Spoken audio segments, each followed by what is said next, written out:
Do you have everything you need to feel successful? Do you have a juice? I do. Thanks, Dad. Are you feeling juiced?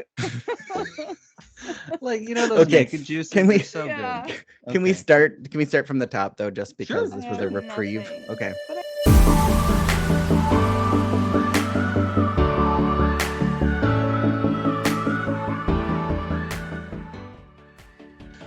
So we are here with Growing Up with Ehryn season 2. And we are talking about emotions this season. And I'm talking with my friends. The first one being Miss Lisa. Lisa, welcome back. Heidi-ho, neighbors. Did you just Mr. Rogers us? No, that's from Home Improvement. Oh, go away. Well, I mean, honestly, I did the mouth thing because I interrupted you, like the interrupter. It's okay.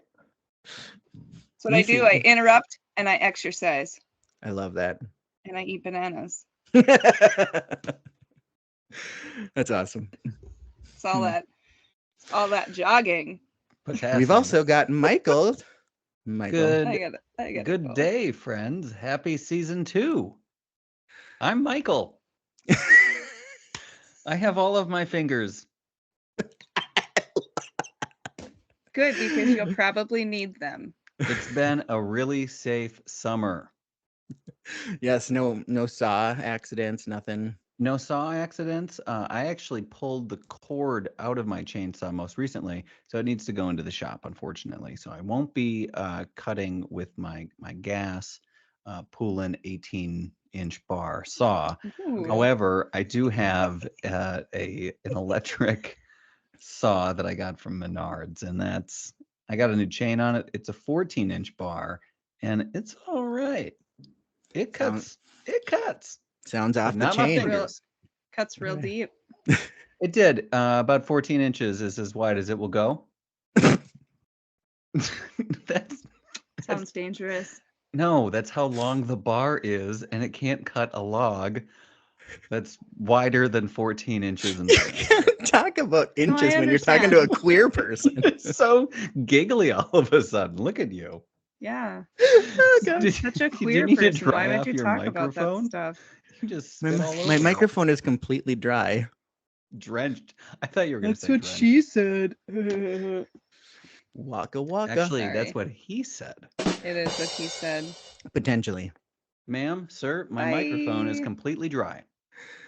Yeah. Speaking Most of, excellent, sir. but speaking of inches, Lisa, how many bananas do you eat a day?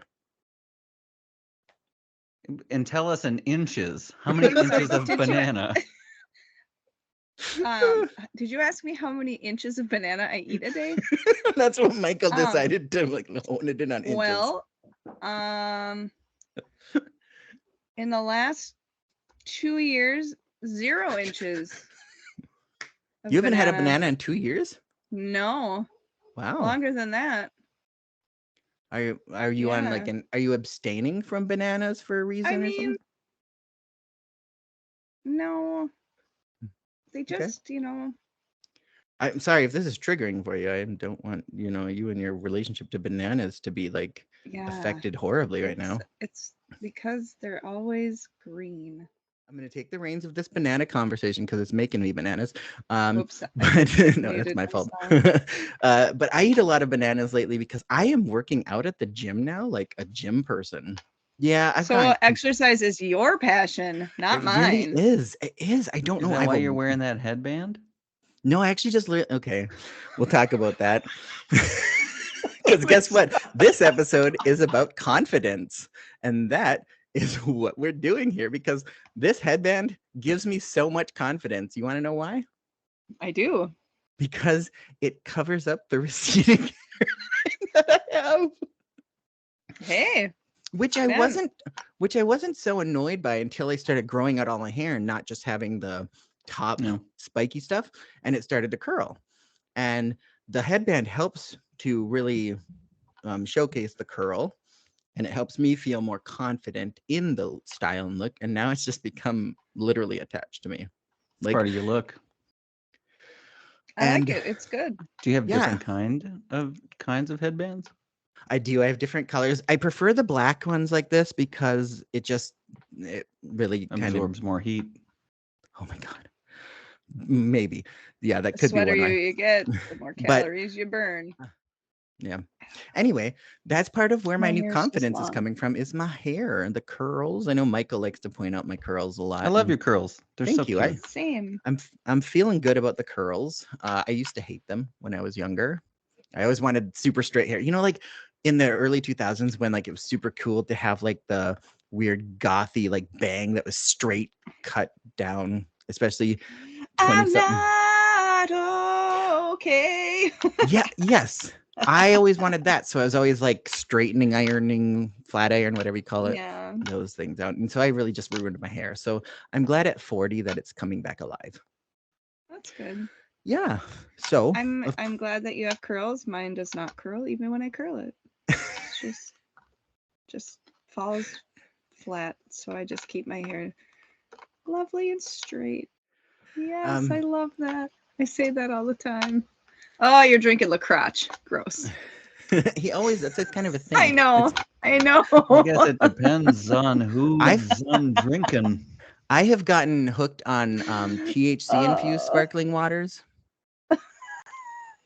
Yes, you have. I have been the victim of his How are you the THC infused victim? drinks. What does Oh that my mean? gosh. So he I don't leave her Facebook alone. chats me, but he does it in voice message. So he doesn't type it all out. He records himself. I don't know why I'm mansplaining that to you. But I mansplained heard Boy of Meets World recordings. to her the other day. Oh my God. I'm just like, oh, you're so high right now. So- You and your TV static. I was analyzing Boy Meets World like so bad because I was watching Emphasis episodes. on badly. So bad. Anyway, at this point, we're gonna get on with the show.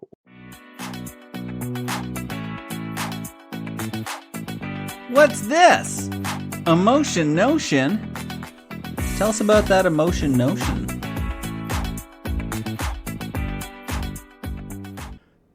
The first emotion that I'm sharing on this podcast is confidence, which I find really ironic since it's kind of this podcast started with my lack of confidence. Though I believed I was confident enough to start it, the funny thing is I was confident enough to start it. I did that, but I didn't have that confidence every time I developed an episode. I was just like, I'm going to shoot and do this. And so, but yet I'd still be like, is it good enough? Is it not? Is it like I'd ask my co-hosts to be like, hey, what do you think? What do you think? And then someone might give me just a little bit of a criticism. Not a bad one, just like a, hey, what about, have you thought of this way? And I would put myself into this whole position like, what? They hated it. They think I suck at this. Why? Why am I so bad at this? And I would just continue every single time that I got a criticism, a judgment, anything. I was like, oh, crap. And it would continue every single time. So developing episodes was really tough because I was always being like, okay, what are they going to like? What do you think my co-hosts are going to want to like? What do you think the audience will want to do? Oh my gosh, I have to make sure everything is good. And I stopped thinking about what I wanted for it. And I continued to be like, okay, here's what I want to do, but here's how I think they want it done. And so I would continue to try and do it that way. But this summer, something just changed in me, and I stopped questioning myself for my choices, and I stopped needing outside validation. Don't get me wrong, I love to get feedback. I think feedback is so important, especially in these creative endeavors. But I don't necessarily let that drive my decision to make what I'm going to make. I like that to help me maybe carve it out a little bit, make it form a little bit more. But for the most part, this is my creation, and what I create is me, is a special expression of myself. And if I'm not confident in who I am, then I'm not really doing anything for me. You're not seeing or hearing what is mine to give. You're seeing what I think you want, or I think other people want. And that, really, does that make sense? Does it? So this last summer, not only that, but I started to see myself. I saw myself one day in a photo that I took. It was, because for the longest time, I've been overweight, and I've known that, and I felt that, and I let that hold me back. But I started to see in one photo, I just kind of like, oh my gosh, look, I have a neck, because I was holding myself higher. I was showing more confidence in myself, and I didn't even see that until I saw that picture. So then I started taking more pictures with that same, and I was like, oh my God, look at me. I'm something that I like looking at. And I'm not worried about what other people are thinking about me in that photo. I'm worried about the fact that I like what I see. And that was such a new feeling for me, to be able to see myself for what I'm worth and not for what I think I'm less than worthy of. And that just went for me. And I started to think about that in other areas as well. Same with this podcast. Same with my singing. Same with my my improv acting. And I even wrote some comedy sketches this past few months. Just because I'm like, I am able to do it. I always knew I could, but I didn't allow myself to, because I was worried that other people thought I couldn't, and that what other people thought were true reflections of myself. And it really is, just like people say, you have to stop thinking about what other people think of you, because when you do, that becomes you. You become what other people make you to be, and you stop being who you actually are. So I just kind of was like, you know what? I'm going to keep doing for me. I took a picture of myself in a crop top, which was totally outside of the norm for me. And I looked at it and I was like, oh my God, look, I even made it my Tinder profile picture. And guess what? I got bites. And when I got those bites, that helped my confidence go up too. Even though I wasn't exactly, nothing came out of any of those bites, but it was just nice to be noticed for my confidence. Not just for the fact that I looked really good in that crop top, but I also looked at it for the fact that I posted that knowing that I felt it was worthy, and other people saw that too. So instead of thinking what other people want me to be, I decided to start becoming who I want to be, and I started noticing that other people wanted to see that. So if that's not confidence, and if confidence isn't the truest form of your self-esteem, it is, isn't it? It's kind of the same thing. Think of that confidence I just did not use to be able to explain that to you. Or did I? So I'm proud of myself for being able to reach this level of confidence. I never thought I could. I never actually believed I would. And it just kind of happened. At 40 years old, I'm finally more confident in myself than I ever have been. And I'm so proud of myself. I'm proud to express myself. I'm proud to see myself and to show myself to others. And though it's still there, I don't want it to make it sound like I'm perfect at this. I have my struggles. I'm still dealing with so much. But knowing that I'm capable of this confidence, and even though there are rough days, I found it, and I'm not going to lose it. So here we go to confidence and beyond. You can't spell nostalgic moments without algic. Nostalgic.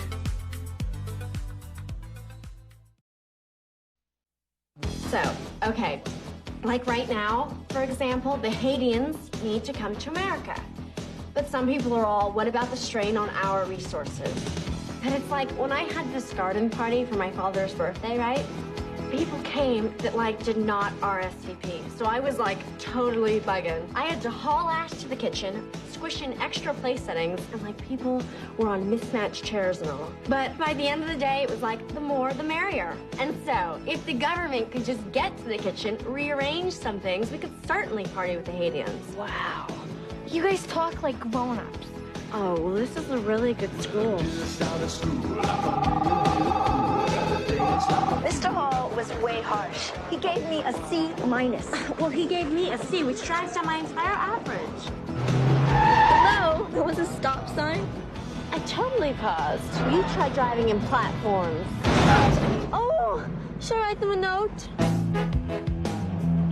Ew! Get off of me! Ugh, as if. Cher's got attitude about high school boys. It's a personal choice every woman has got to make for themselves. Cher's saving herself for Luke Perry. Cher, you're a virgin? I mean, I'm not prude. I'm just highly selective. I mean, you see how picky I am about my shoes, and they only go on my feet. Nice stems. Thanks. What the hell is that? A dress.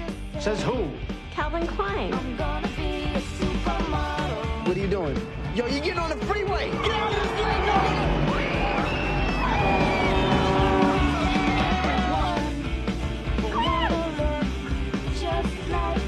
You go, girl. Are you okay? I'm fine.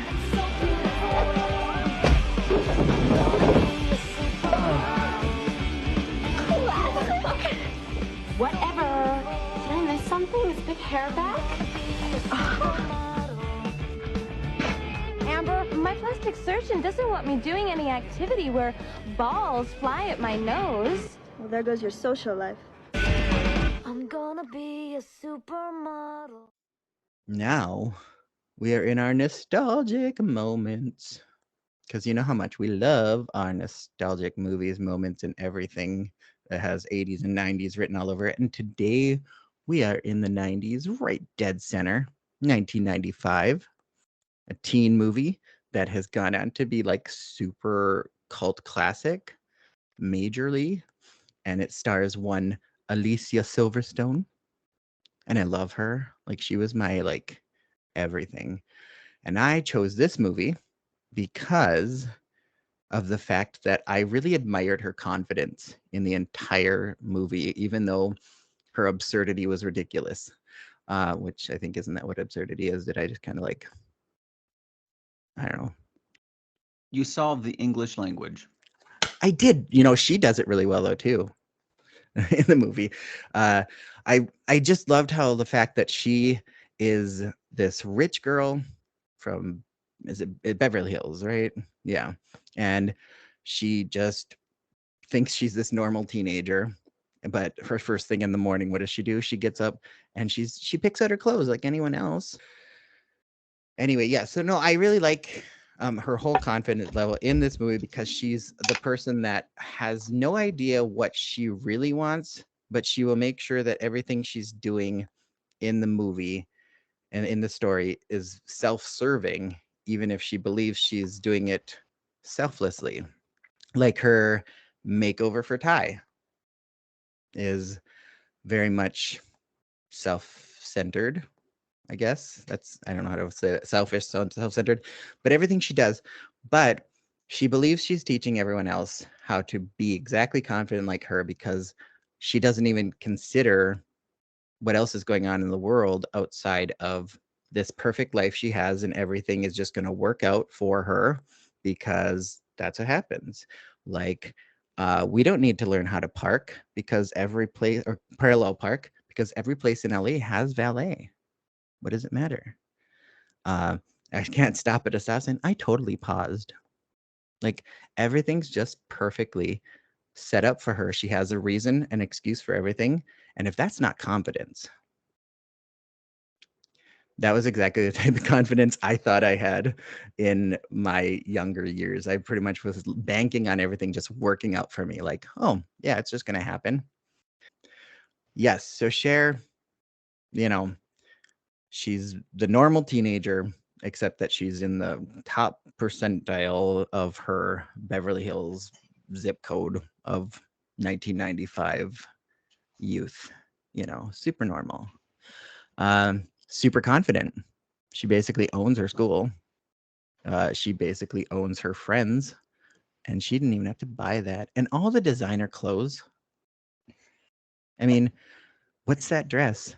Who says that's a dress? Calvin Klein. Put something over it. I was gonna, and then she puts that like light mesh like coat thing over it. The knot shirt.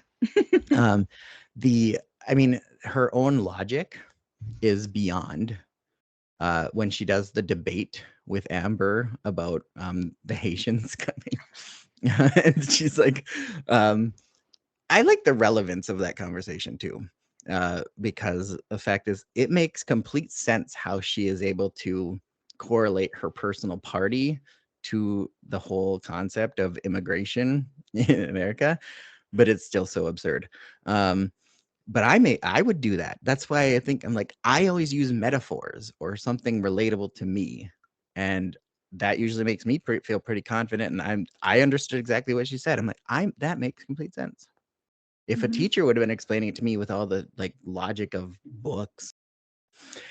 Anyway, now that I have established the superficial confidence of this movie, I also love that it's based on a Jane Austen novel.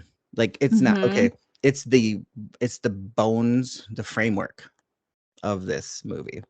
It is not Emma. It's not like a carbon copy of Emma, but it did. I was researching a little, and I saw that she did basically just write it based on the idea of it. But I feel like a lot of the 90s movies did that. Oh yeah, if they weren't taken from Shakespeare and modernizing it, they were taking other classic authors too. Yeah. So but Alicia Silverstone, so perfect for this role. And I really was hoping she was going to have like this amazing career. It's not like she had a terrible career, but this is kind of like her big making movie, and it's not. Okay. Are you going to go with the babysitter? Crush? Oh, The Crush. That's what it is. Oh, God. Yeah, but terrifying. But this one's iconic. This is the one I guess she's most recognized for. In as pop culture. Yeah, I mean, she gave It's the script, I think. Yeah, she gave how many like slang sayings, or her and the cast of this movie, so much for our lingo. I was 12 when this movie came out. Lisa, we were 12.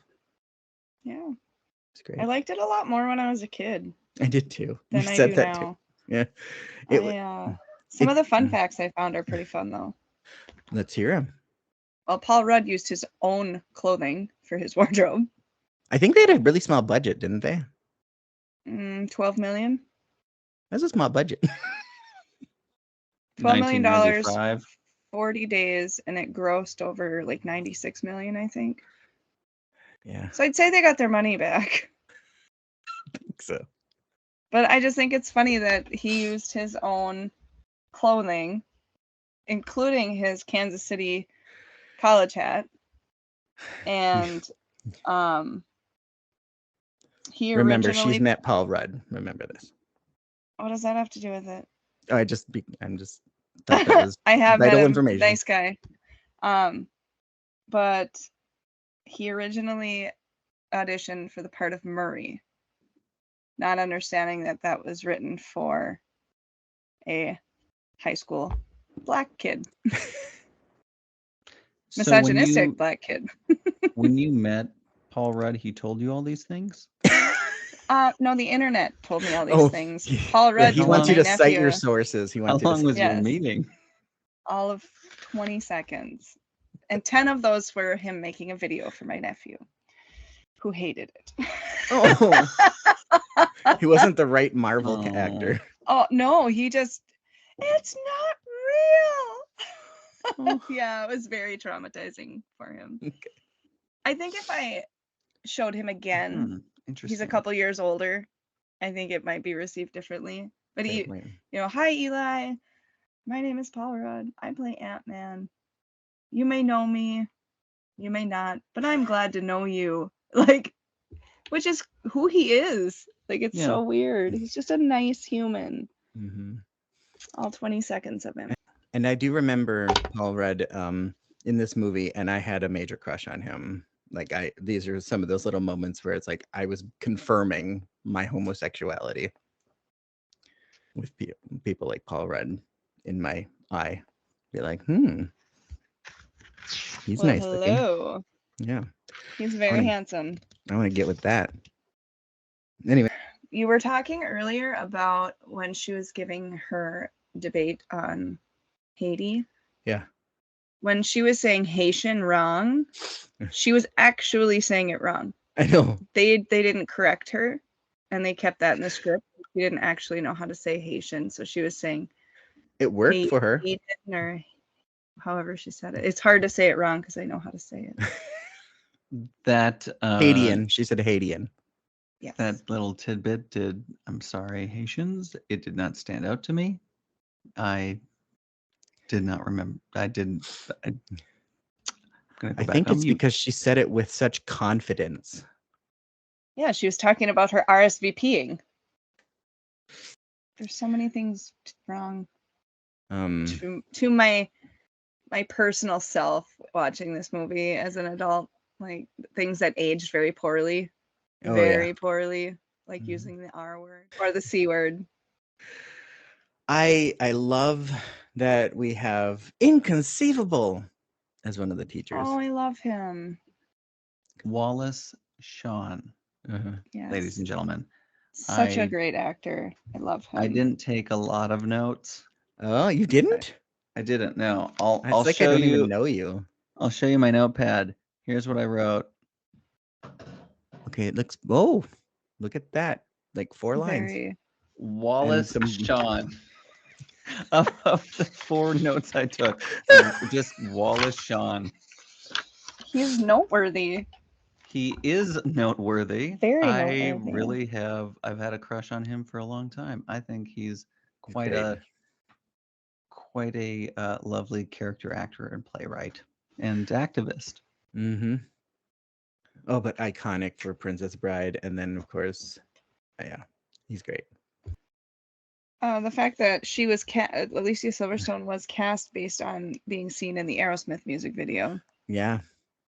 Like there was no, even though other people auditioned, like Reese Witherspoon. Now it was is Alicia given to her. Did she get that job? Like, not, I mean, obviously she was given the job in Aerosmith's music video as an actress, but was she friends with Liv Tyler? Is that also kind of how the connected? Yeah. Probably. Yeah. I know Buffy was, or Buffy, Christ. Sarah Michelle Gellar was gonna, that's sad because she's known for so many other things. Another iconic role though. Yeah, there was just it could have been cast so differently. It could have been. I also, I watched an interview with Alicia Silverstone talking about how she is the exact opposite of her character in this movie. Yeah. Her attitude, her clothing, when she would come into, to set, she'd be wearing jeans and boots and just, she was grunge. Baggy, yeah. And in, what is the movie, 97 minutes, I think I saw, she had 64 costume changes. So many. That's so many. All right, Michael, you got any things to say about the movie? I think it could have been about 40 minutes shorter. That would have made it what, like an hour and 12 minutes? Shorter. It would have just been, the movie felt long to me. Yeah. So just as like when I first saw this movie, first of all, this isn't the first time I've seen this movie. I saw it when it came out in 1995, and I was like, oh my gosh, California's. I was 10. California's so crazy.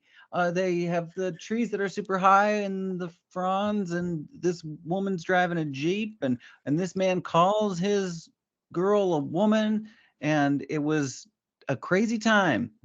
And I really had a big crush on Alicia Silverstone's character. And her, I think I wrote her a letter, maybe. I don't know. It's hard to say. They all blend together. It's either her or Jonathan Taylor Thomas. No one's keeping score. Anyway, as if I know, it's too far into the future, and I can't confidently tell you one way or another. I do have a note. I looked at the script. I pulled up the PDF script of the show, the movie, the cinematic feature we watched, and the word confident and confidence is never mentioned. Very true. Interesting. Which I thought was interesting. Yeah, that is interesting because it's oozing out of the. It's coming out in different ways. Yeah, like pustules and stuff of. I mean, I don't know. Cher is all of the things I hated about the girls in high school. The stereotype. Self-centered. But did you still empathize with her and you're like still rooting for her? No. Well, yeah, she's the protagonist of this no. movie. You still have to like watch her. I don't You I weren't don't like rooting for her? that. No. Not really. Not as an adult. I mean, as an adult, I'm like, wow. In fact, the first note I wrote, fairly certain I hate this movie. First thing I wrote down. Oh, you know, I expect nothing less from you on that. And I didn't finish the movie, so You I didn't? feel like we're somewhere in between. Yes. I didn't finish the movie. No, I had like 20 minutes left, and then this call was starting, so I was like, "We gotta go." So Okay, so one of my the fact favorite that her dad. Oh, Coming in sorry. Go hot. ahead, Erin. Oh, I was just one of my favorite lines is at the beginning when Cher's setting up like her whole world like for us narrative wise. And she's introduces us to Dion. She's like, she gets to Dion's house. This is where Dion lives. We're friends because we're used to people being jealous of us. Yeah. I'm like, yep. That's not super kind. Nope. No. But how she says it so confidently. I mean, sure, she comes around and she ends up with some depth and blah blah blah. But for like, I'm sorry, for like 87% of the movie, like, she wants to change somebody. She is self-serving. Her dad is the villain because he I'm sorry I stole your shtick, Michael, but Hadn't even thought of it. Get out of my chair. Yeah, well, that was really funny. But he is so proud that she lied her way into better grades. Oh my God, yes. She didn't lie her way into better She grades. negotiated. Exactly. Said the lawyer. But we should start wrapping this one up. Yeah. Michael, you got anything more to say? I liked this movie so much when I was 10. I still have a crush on Alicia Silverstone now. You should. I think she's worth it. I'm so proud of all the work she's done in the years since. I don't care what people say about Batman and Robin. I loved her as Batgirl. That was still the 90s. Like, she's done a lot in the past 40 years. Oh, I know. Those were my two favorite roles of It hers. hasn't been 40 years. Sorry I with hate the numbers, you. folks. I'm sorry with the numbers, folks. Yeah, that was a 7x7 situation, wasn't it? I'm not a numbers guy. Ask me a question, I'll know. Oh, Anyway. exactly. Lisa, you got anything more to say? Like, since you hated the movie so much. I am really bad with character names, but the character that Breckenmeyer played, the stoner, skater stoner guy. He played Travis. Okay, well, Travis, a lot of people thought he was, they called him Spicoli 2.0 from Fast Times. And then in an Also interview, directed by I Amy. know. Sorry. Yeah. Amy something. You know her last name because you know Eckerling. things. Thank you. But he said that he actually, his character was actually built around Bill from Bill and Ted. That makes sense. Keanu Reeves. Mm-hmm. All right. Well, this is a great rewatch to really find out that as adults, this movie hits differently. Oh, for sure. Yeah. But we obviously appreciated it when we were 10 and 12. I don't know if this was one of those ones that I continued to watch over and over again throughout my life. But like every now and then it was like, oh, yeah, someone's watching it. I'll watch it. It's fun. But we could always quote it all the time. Like you can always find a Clueless quote somehow in a conversation. Like as if, right? Like I still use that. As if. All right. Well, thanks for talking about Clueless, guys. It was so fun. Totes. Yeah. You're welcome. Yeah. So we're gonna wrap up this episode. And Lisa, do you have anything you want to say, like in a goodbye to our listeners? Thanks for making it to the end. We're a little crazy. A little? And excuse me, this is my goodbye. Oh, I'm a lot crazy. Rude. I'm a lot rude. Just too. kidding. No, I'm just glad to be back. Glad we got to talk, and I'm glad we got all the internet stuff figured out. You're a rock star.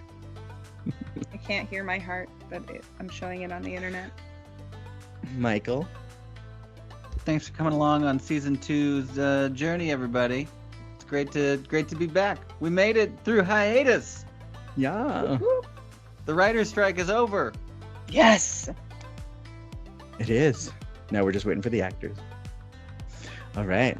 And again, thank you for listening to this episode of Growing Up with Ehryn, and we'll catch you in the next one.